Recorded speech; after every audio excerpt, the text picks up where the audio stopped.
এবং Abu Dhabi stock এক্সচেঞ্জে এই মুহূর্তে চরম হাহাকার। কারণ মাত্র কয়েক সপ্তাহের ব্যবধানে তাদের শেয়ার বাজার থেকে এক ধাক্কায় উড়ে গেছে 120 বিলিয়ন মার্কিন ডলারেরও বেশি অর্থ।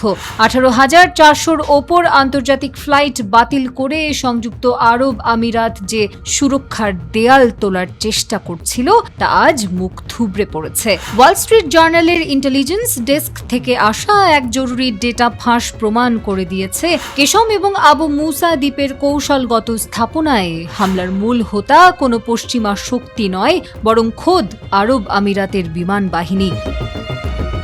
আমেরিকার অত্যন্ত প্রভাবশালী সংবাদ মাধ্যম দ্য ওয়াল স্ট্রিট জার্নালে প্রকাশিত এই চাঞ্চল্যকর প্রতিবেদনে পরিষ্কার করা হয়েছে, ফেব্রুয়ারি মাসের শেষ দিকে যখন আমেরিকা ও ইসরায়েল ইরানের ওপর একতরফা যুদ্ধ চাপিয়ে দেয়, তখন থেকেই আবুধাবি তার সমস্ত প্রকাশ্য কূটনৈতিক আশ্বাস ডাস্টবিনে ছুঁড়ে ফেলে। তারা পারস্য উপসাগরের দেশগুলোকে দেয়া প্রতিশ্রুতি ভঙ্গ করে নিজের আকাশ সীমা ও বিমান বাহিনীকে সরাসরি তেহরানের বিরুদ্ধে ব্যবহার করা শুরু করে। নথিপত্র অনুযায়ী আমিরাতের যুদ্ধ বিমানগুলো হরমুজ প্রণালীর কৌশলগত গুরুত্বপূর্ণ কেশম এবং আবু মুসা দ্বীপে দফায় দফায় বিমান হামলা চালায়। এখানেই শেষ নয়, ইরানের অর্থনৈতিক মেরুদণ্ড ভেঙে দিতে তারা লাভান দ্বীপের তেল শোধনাগার এবং আসালুয়েহ পেট্রোকেমিক্যাল কমপ্লেক্সের মূল ইউনিটগুলোকে টার্গেট করে প্রলয়ঙ্করী বোমা বর্ষণ করে। আসালুয়েতে আমিরাতের এই আগ্রাসন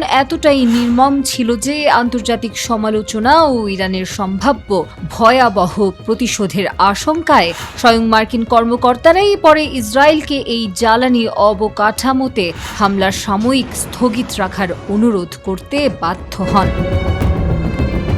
ওয়াল স্ট্রিট জার্নাল জানাচ্ছে, ইরানের বিরুদ্ধে এই ছায়া যুদ্ধে অংশ নিতে সৌদি আরবের ক্রাউন প্রিন্স মোহাম্মদ বিন সালমানকে সরাসরি প্রস্তাব দিয়েছিলেন আমিরাতের প্রেসিডেন্ট মোহাম্মদ বিন জায়েদ। কিন্তু রিয়াদ এই নোংরা খেলায় অংশ নিতে পরিষ্কারভাবে অস্বীকৃতি জানালে বিন জায়েদ চরম ক্ষোভ ও হতাশায় ফেটে পড়েন। সৌদি নীতি নির্ধারকেরা খুব ভালো করেই জানতেন আমিরাতের এই উগ্র সামরিক অ্যাডভেঞ্চার পুরো মধ্যপ্রাচ্যের তেলের বাজারকে এক নিমিষে ধ্বংস করে দেবে। আর তাই এপ্রিলের শুরুর দিকে সৌদি আরব অত্যন্ত গোপনে ওয়াশিংটনকে সতর্ক করে দেয় যে আমিরাতের এই ক্রমাগত উস্কানির জবাবে ইরান যদি আঞ্চলিক জ্বালানি কেন্দ্রগুলোতে পাল্টা ক্ষেপণাস্ত্র নিক্ষেপ শুরু করে তবে বৈশ্বিক জ্বালানি সরবরাহ ব্যবস্থা সম্পূর্ণ পঙ্গু হয়ে যাবে।